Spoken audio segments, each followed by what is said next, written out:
Now, there's a million different ways to start guitar, like learning easy 2-chord songs, learning to play on a single string, and a bunch of other great stuff that gets you playing music right away. But I want to do something a little bit different here. I want to take the most popular chord progression ever that is used in thousands of songs, tens of thousands of songs, and instead of doing it using the regular chords, I'm going to simplify it even further and show you it's kind of like a little trick or tactic that you can do to make the switches so phenomenally easy. This could be the very first thing that you do on guitar and is one of the things that I do with my one-on-one students to get them playing a song that they actually know and enjoy on their very first day of guitar. Now, before we get started, there's a free worksheet available for this in my free ebook. And if you haven't gotten your copy yet, my free ebook contains everything you need to get started, everything in this lesson, plus 100 times more stuff. All the basic chord shapes, how to develop your rhythm and start strumming, putting the chords and strumming together in a step-by-step, foolproof way. So please check that out. It's completely free. You can get your copy. I'll put a link down below. I'll put a link in the corner as well. So let's just jump right in. We're going to take our third finger here, that's our ring finger, and put it on the 3rd fret of the B string. That's the second thinnest string. And I want you to put your pinky finger just underneath it on the 3rd fret of the thinnest string. And it doesn't really matter if your pinky is holding down that note or not. We just want to give it a place to sit, to anchor it and help us develop better technique. I want you to make sure that your ring is pressing that note, however. So you'll want to put it as close to the fret as possible, then pluck that string, the 2nd string, using a pick or your thumb, and just make sure that it rings out. You can test the other one too. My ring and pinky are both working. Then we're going to put our 1st finger on the 2nd fret of the G string. That's the next string. And we want to hear those 2 notes together, the G and B strings. Now I want you to strum that in the simplest way possible. We're just going to strum down and we're going to aim for these 3 strings here. And don't get too picky about it, just aim in this general area. All you really have to do is avoid hitting the thickest string. So we just do a motion kind of like this, kind of like we're trying to shake a drop of water off of our pick, or if you're using your thumb, same thing, we're just kind of going through the string just like that. And this is a type of D chord. Now, from here, for the rest of these shapes, these 2 fingers, the 3rd and 4th finger, our ring and pinky, they're going to stay there. So just leave them where they are. We're only going to be moving our index and middle finger. Now, from this D shape, we're going to lift up our index and we're going to put our middle finger on the 3rd fret of the thickest string. And this makes a type of G chord. Now, I want you to pay attention to your thumb. When we're playing the D string, your thumb might be a little bit higher, but we have to lower it to reach that G. Make sure your elbow's in a comfortable place. Try not to look over the front of your guitar. That'll just hurt your back and develop poor technique. We want to be sitting up straight. And you'll notice that the underside of your middle finger is touching the A string, the 2nd thickest string, and that mutes it. And that's good. We don't want that string to ring out. We want it to be muted. And we can strum this chord just going down, down, down. This time we can strum all the strings. Strumming is a whole other thing that we'll talk about later, but for now, just be gentle, like you're brushing the strings. Let the pick graze the strings. Now, let's try going between this G chord and that 1st chord we learned, that D chord. Going through the motions, we put our index finger on the 2nd fret of the G string, we lift it, we get our middle finger on the 3rd fret of the thickest string. We just lift, place, lift, place, and we're just going to go back and forth and do that silently. Just get used to the motions. And then we can add some basic rhythm to it, just strumming down a bunch on that D chord, and then 1, 2, 3, 4. Just 4 downstrokes each. 2, 3, 1, 2, 3, 4. 1, 2, 3, 4. 1, 2, 3, 4. And we're making a pretty quick switch right after beat 4. And this is one of those places where people get stuck. And I have a method. I call it the chord switching game. And it's a little game that you can play with any chord switches. Even if you're a more intermediate or advanced player, I came up with it for myself when I was trying to learn my jazz chords. And it's an absolutely foolproof method for improving your switching speed and accuracy. I teach it in my free ebook, my complete beginner's course, and I also have some free tutorials on YouTube where I demonstrate how to do this. So if you're having a problem with chord switching in general, I'll put a link in the corner and you can check that out after you finish learning the rest of this progression.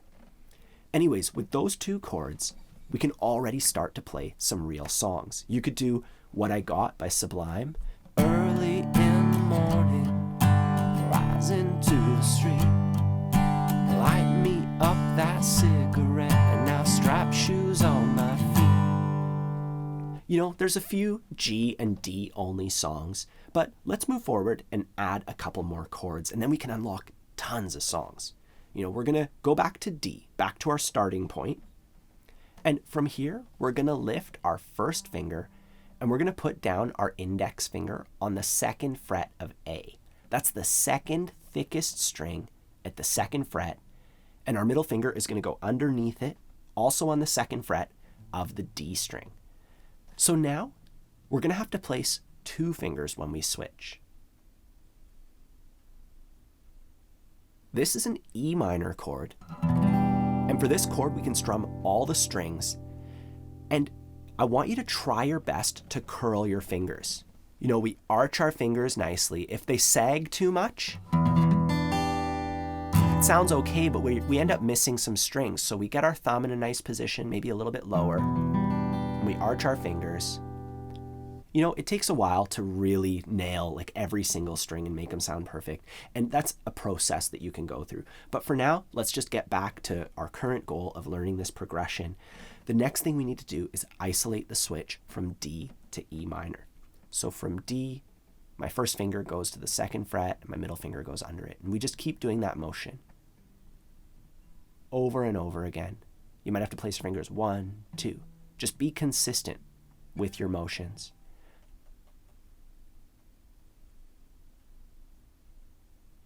And then we can strum, counting 1, 2, 3, 4 on each chord, slow and steady.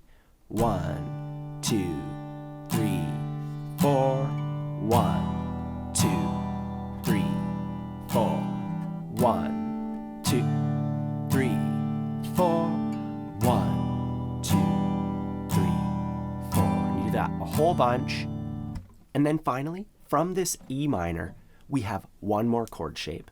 We lift these 2 fingers up, and then we put our middle finger on the 3rd fret of the A string and our index finger on the 2nd fret of the D string.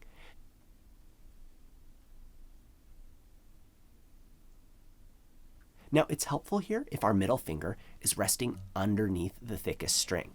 See here how it's just underneath the thickest string? It's lightly touching it. It's kind of just resting underneath it.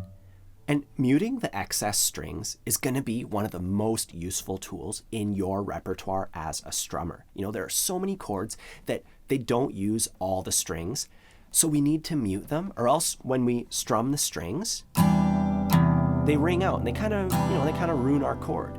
And you could avoid hitting them when you strum, but then you're strumming, you just kind of lose the feeling of it when you're having to worry about which strings to hit.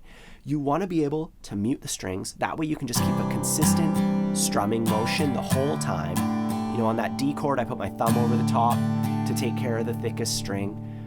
That's just something that helps us make a nice, consistent strumming motion, and over time, it's inevitable, So anyways, we have this C chord, and we go between E minor and C a few times silently. We place the E minor shape, we place the C, being sure to put our middle finger a little bit higher so that it touches the thickest string.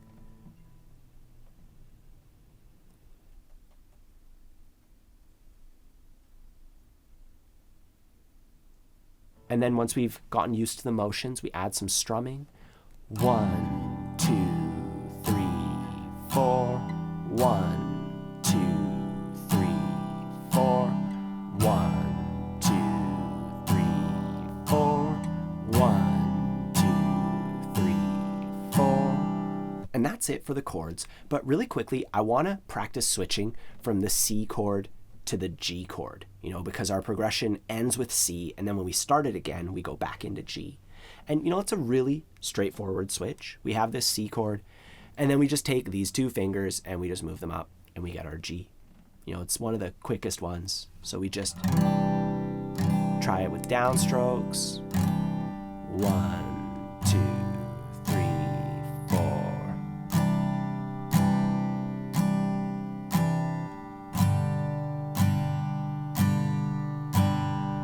And if you're looking for a song that you can play right away, Anyone Else But You by the Moldy Peaches uses just those two shapes. I'll put a link in the corner for it. Anyways, now that we have our chord shapes, let's practice putting them in order. And we'll kind of recap the shapes as we do this. We're going to start by putting our two fingers down on the thinnest strings, and then we're going to make a G chord. That's where our middle finger goes on the 3rd fret of the thickest string. From G, we go to D. From D to E minor to C, and then C back to G. We're back to where we started, and we can do it all over again. First, let's go through it silently a few times, and I'll say the names out loud to help you work on remembering them. G to D to E minor to C. And G to D to E minor to C. And you could always just pause this video and try it yourself at your own pace. And then when you're ready, we can try strumming them 4 times each. 1, 2, 3, 4. 1, 2, 3, 4. 1, 2, 3, 4. 1, 2, 3, 4. 1, 2, 3.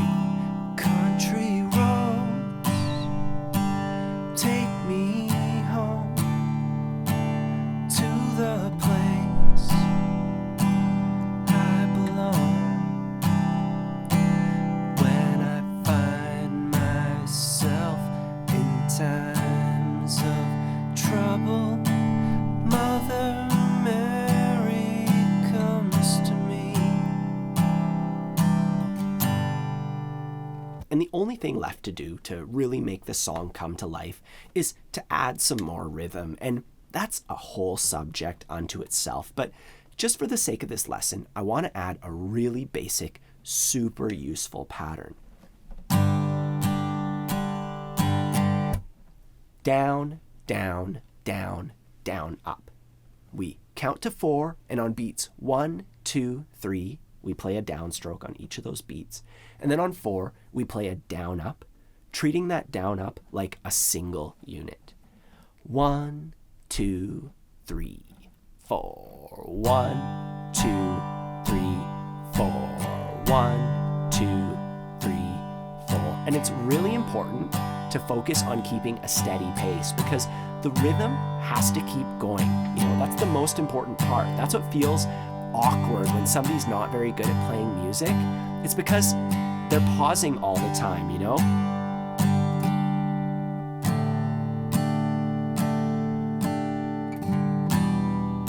It's not because they're missing notes with the fretting hand. It's when they pause that makes the biggest event, that kind of takes the listener out of the music. And my biggest tip is to count out loud, slow and steady. You could even say the strumming pattern with me. That's a great trick. Let's just try that together. 1, 2, 3, 4.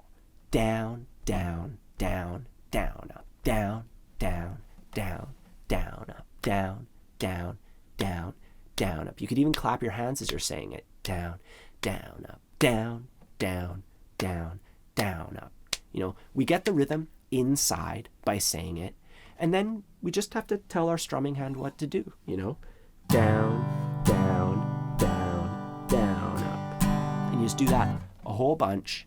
You count, and there's a whole process to it. Rhythm is a very abstract thing. It's why I've made tons of lessons on it. I have an entire course dedicated to it. Anyways, now that we have our chords together, we have some strumming, you can put that all together and play some tunes like this. Country roads, take me home to the place I belong. Can you feel the love tonight? When I find myself in times of trouble, Mother Mary comes to me. I won't hesitate no more. This cannot wait. I'm yours. And I don't expect you to be able to do that right away. This is something that you're going to have to practice many times. You're going to have to go through it in steps, just like we did in this lesson. First, you go back and forth between the same 2 chords and then the next 2 chords, over and over again.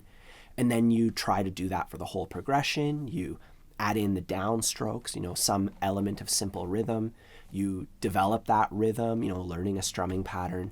And then you put that all together. And if you are looking for some more help with, building up a solid foundation on guitar, there's that free ebook with the worksheet that I already mentioned. There's a link for that down below. And there's also my complete beginner's course, which takes you from an absolute beginner to a confident strummer in an easy step-by-step way. We learn songs along the way. The whole point is to not overwhelm you with information. We learn some things and then we practice it, we put it to use, and then we move on from there. So if you'd like to check that out, I'll put a link down below. It comes with a free 30-day money-back guarantee, so you can always try it and see if it's the right method for you. Either way, have a fun time practicing, and we'll see you soon.